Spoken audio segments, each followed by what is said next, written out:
Greetings, denizens of the YouTubes. I am CurtainUpBrony. I would like to start by saying I don't normally read fanfiction, but when I do, I like to read fanfiction about My Little Pony. I apologize if you hear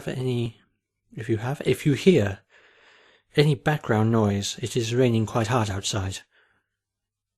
So, without further ado, I'm going to read for you Pinkie Watches Paint Dry by AbsoluteAnonymous. Here we go. The room had been orange, but now it was not. Pinkie Pie couldn't wrap her head around it.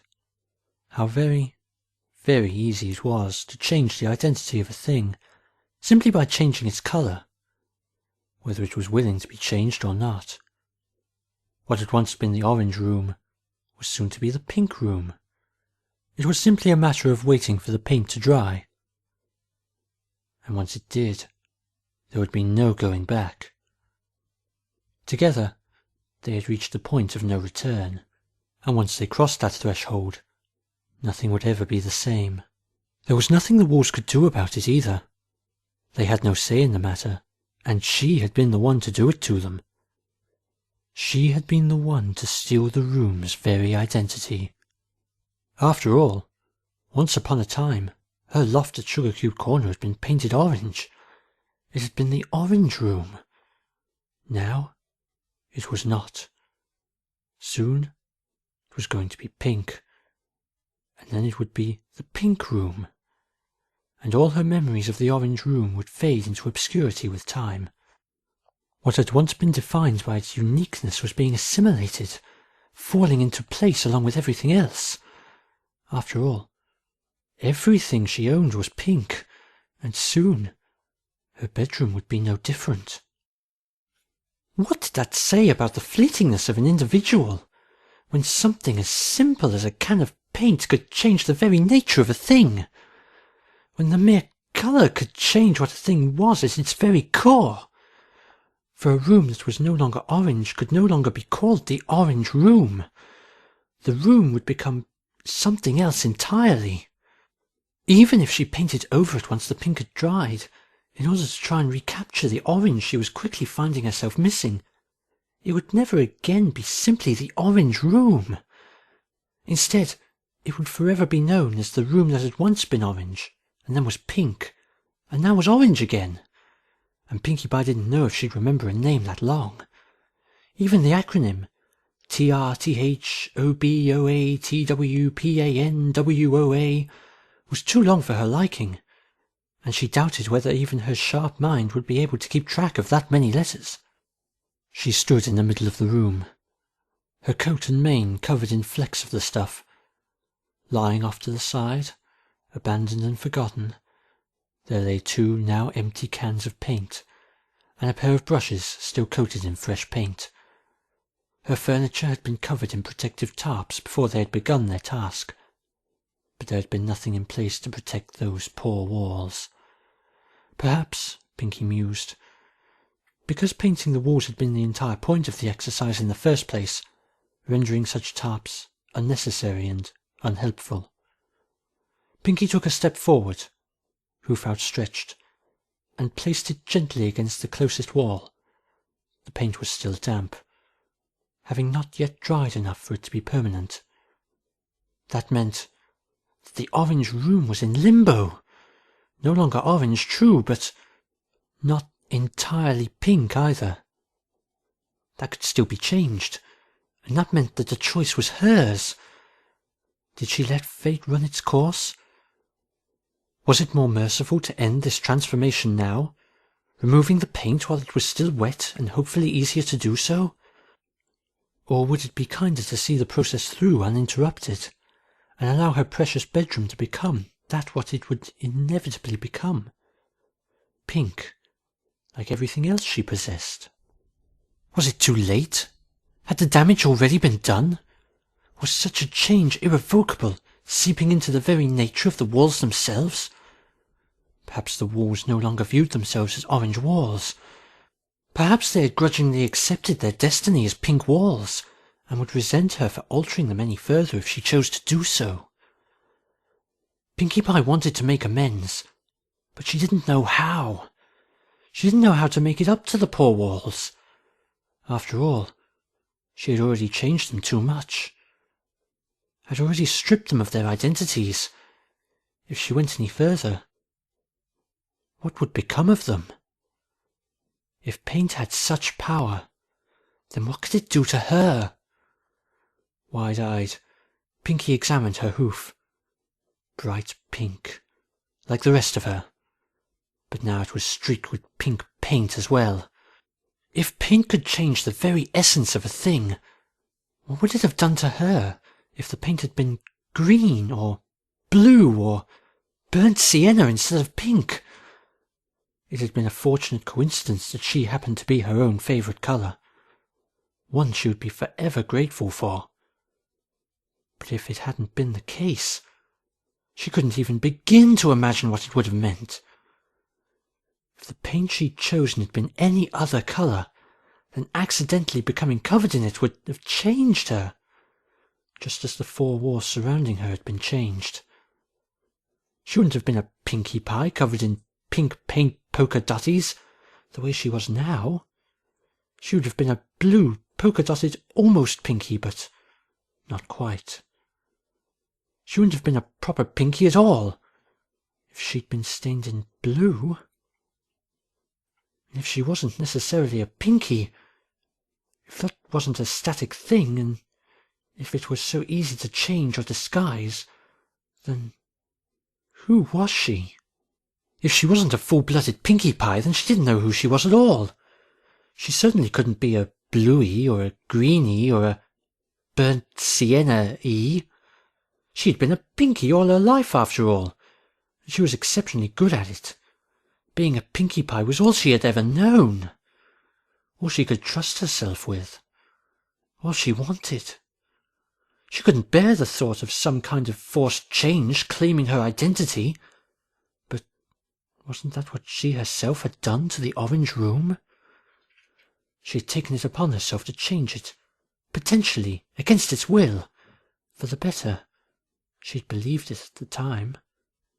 She was now quickly coming to regret it, but perhaps all she'd done was steal its identity and force a new one upon it, one that it had no option about. The Orange Room was no longer the Orange Room. Pinkie Pie might no longer be Pinkie. All it took to change a thing in such a way was a simple can of paint. Almost hesitantly, Pinkie Pie once again touched the drying pink paint, only to find it was no longer wet to the touch. It was too late then. The deed had been done, and the Orange Room was gone forever. In its place, there was nothing but pink. "See, I told you she was being weird!" "How long has she been standing there?" Rainbow Dash and Twilight Sparkle stood in the entrance of Pinkie Pie's bedroom, watching her in wide-eyed fascination. Well, Twilight was, at least. Rainbow was scowling. "I dunno, almost an hour, I guess. She wanted to paint her room, so I said I'd help, and we started painting. Then suddenly she started just staring at the wall, looking scared, and saying stuff like, 'What have I done? What have I done? I'm so sorry!' and acting all crazy. And then she started doing this!" Are you sure she isn't just being Pinkie Pie?" Twilight ventured. From her perspective, all she could see was the pink pony standing perfectly still in the middle of the room, a glazed look in her eyes, as though she was deeply lost in thought. That would have been alarming enough under ordinary circumstances, but with Pinkie it was especially so. Pinkie Pie wasn't exactly the kind of pony prone to bouts of deep philosophical thought, and the unicorn had to acknowledge that seeing her in the midst of such contemplation was a tad worrisome. "Pinkie Pie doesn't act crazy like this! Pinkie Pie acts crazy by jumping around and talking about random stuff! Since when does she get all moody?" There was a brief silence while the two of them watched their friend continue to stand perfectly still. She might not even have been breathing. They had no way to tell. There was nothing in her stance to give it away, and from their position they couldn't see whether her chest was rising or falling or not. She was like a statue. "Just you wait. Her hair's gonna go flat and she'll start talking to rocks any second now," Rainbow Dash muttered rather darkly after a moment of this. Why was she apologizing? "I have no idea. When she started crying after eating a cupcake because she missed it. Maybe she feels bad about painting the walls." That's silly. "So what do we do?" Dash asked, again peering through the doorway to the stoically tragic figure of the mournful Pinkie Pie, alone except for the alligator absently gumming on her tail with vacant eyes. The alligator, though normally borderline catatonic and gifted with dubious levels of sentience, was currently more active and lively than his normally energetic mistress. I'm not sure," Twilight confessed, scratching her head and frowning. She liked to believe that she was rather intelligent, but even she had to confess that Pinkie was an enigma. No pony ever knew why she did the things she did, let alone how to make her stop.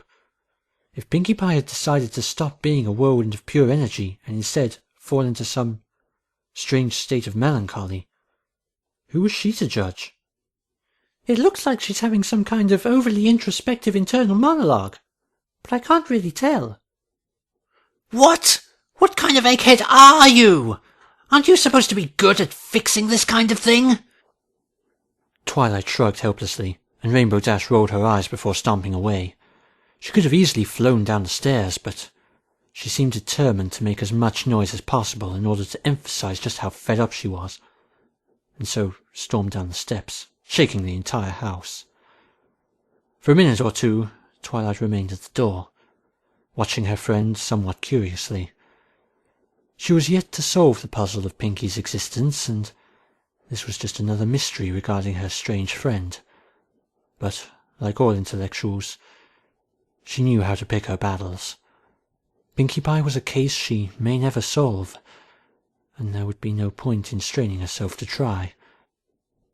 So, instead, she would observe and see what she could learn about Pinkie Pie's current, curious state for future reference.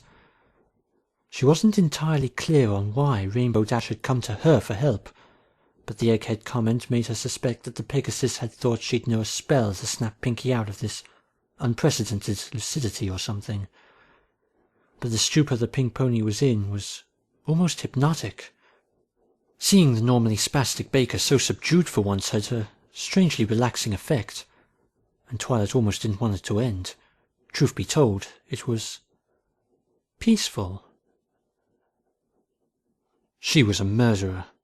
At least, if the orange room had been an actual pony instead of a studio apartment, his blood would have been on her hooves as a result of what she'd done to him. Only in this case, it wasn't blood, it was paint. Actually, maybe that didn't work. If she'd stripped the old orange paint rather than just paint over it, then that old paint might have been the blood of the room, and then the metaphor would have worked. Since the paint on her hooves was new paint, it was more like she'd given the orange room new blood, rather than shedding his old blood. So instead of having murdered him, it was like Pinkie had given him too much life, and it had overwhelmed him with its unbearable liveliness. Yes, that was it. Rainbow Dash barreled past Twilight Sparkle and into the freshly painted room, knocking aside Gummy the alligator so that she could shove a cupcake into Pinkie's face. "Cupcake!" she said fiercely. "Look at the cupcake! Eat the cupcake!" For a moment, Pinkie looked startled just to see Rainbow Dash there in front of her, a dazed look crossing her face. Then her eyes fell upon the cupcake and grew wide. With a squeal of joy, she yanked it from the Pegasus and shoved it into her mouth, mmming in pleasure and licking her lips. "Wow, thanks, Dashy!" she cried. "That was yummy! I haven't had a cupcake in like forever! I totally needed one!" Rainbow Dash grinned, looking triumphant. "Mr. and Mrs. Cake said that you get like this sometimes, when you don't have enough sugar, and then you started slowing down and watching grass grow and stuff, and all it takes to snap you out of it It's a cupcake, she explained with satisfaction. So you're good now? Back to normal? Yeah, thanks again for the cupcake, Pinkie cried through a mouthful of pastry, beaming. Red velvet is my favourite flavour right now. Oh my gosh, this is so good. You should eat one too. We should have a cupcake party. Yep, back to normal, Rainbow Dash declared, clapping Pinkie on the shoulder with a wing and steering her toward the door. Come on, I think the paint fumes are getting to me too. Let's go make Tank and Gummy wrestle or something. Yay! And so the two friends left, chatting comfortably as they waltzed past Twilight, as though they'd forgotten that the unicorn was even there. With a sigh, Twilight turned to follow them out. Maybe, Pinkie thought, munching on the unexpected cupcake, maybe that's what life was all about in the end. Accepting loss and change and finding a way to work around it and move on. Maybe life was about not letting the tragedies bog you down and cause you to forget the little things that made life truly shine. Maybe life was about those small pleasures, those tiny instances of joy, and not so much about the bad things. Maybe that was the secret to true happiness. And so, Pinkie exited the formerly orange room with no lingering regrets, not looking back to what she'd left behind even once. Instead, choosing only to look forwards, to the bright future ahead, to friends, to delicious, tasty cupcakes, with sprinkles. Seeing the expression of beatific enlightenment on Pinkie Pie's face, Rainbow Dash rolled her eyes and sighed. You are so weird, she muttered. And that was Pinkie Watches Paint Dry. Kudos to you, Absolute Anonymous, for making such a brilliant fanfic. And kudos to you, Mike the Microphone, for making these things look so much easier than they actually are.